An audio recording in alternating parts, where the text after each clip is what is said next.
नमस्कार, आप देख रहे हैं सेहत की खबर। मैं हूं रविंद्र सोनी।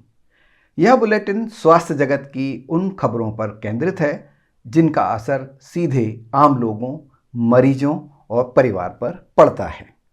तो चलिए शुरू करते हैं आज की पहली खबर। सिर्फ HbA1c टेस्ट पर निर्भर रहना भारत में डायबिटीज की पहचान देर से करा सकता है।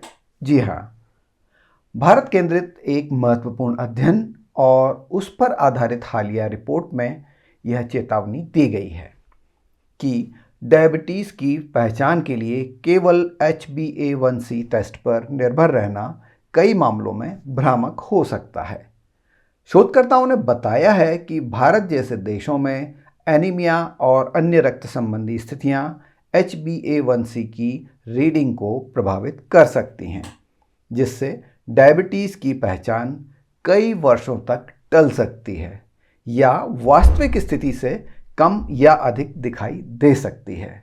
इसीलिए विशेषज्ञ अब यह कह रहे हैं कि फास्टिंग प्लाज्मा ग्लूकोज और ओरल ग्लूकोज टॉलरेंस टेस्ट जैसे अन्य परीक्षणों को भी साथ में महत्व दिया जाना चाहिए।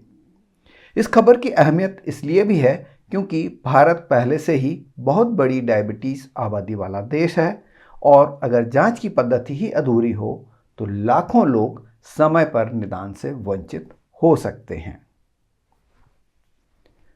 अब रुख करते हैं हमारी अगली खबर की ओर। वडोदरा के SSG अस्पताल ने स्लीप एपनिया क्लिनिक शुरू किया है, जिससे आप खर्राटों से मुक्ति पा सकते हैं।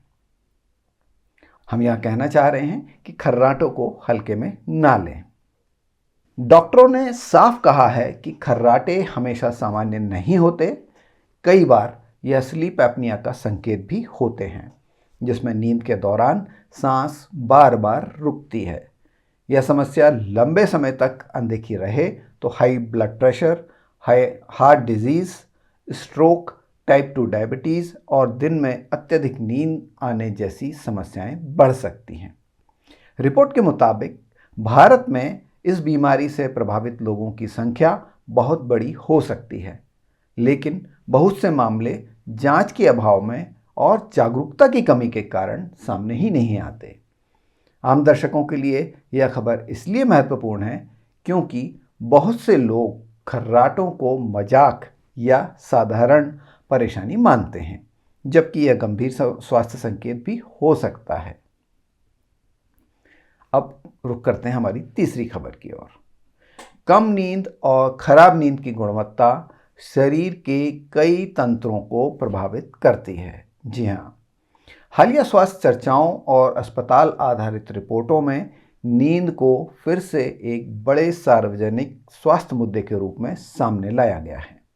विशेषज्ञों का कहना है कि नींद की कमी केवल थकान का कारण नहीं बनती, बल्कि यह हार्मोनल संतुलन, रक्तचाप, ब्लड शुगर नियंत्रण और मानसिक एकाग्रता को भी प्रभावित कर सकती है। स्लीप एपनिया जैसे रोग इसकी गंभीर मिसाल हैं, जहां मरीज को खुद ही पता नहीं होता कि उसकी नींद वास्तव में रिस्टोरेटिव नहीं है। ऐसे में स्वास्थ्य जांच की परिभाषा को केवल शुगर, BP और कोलेस्ट्रॉल तक सीमित नहीं रखना चाहिए। नींद की गुणवत्ता भी स्वास्थ्य मूल्यांकन का हिस्सा बनना चाहिए। यह बात खासकर उन लोगों के लिए महत्वपूर्ण है जो लगातार देर रात तक जागते हैं, मोटापे से जूझ रहे हैं या दिन में अत्यधिक थकान महसूस करते हैं। आज की सेहत की खबर में फिलहाल इतना ही। स्वास्थ्य से जुड़ी ऐसी ही प्रामाणिक और सार्वजनिक हित की खबरों के साथ हम फिर हाजिर होंगे। तब तक के लिए धन्यवाद। मैं हूं रविंद्र सोनी।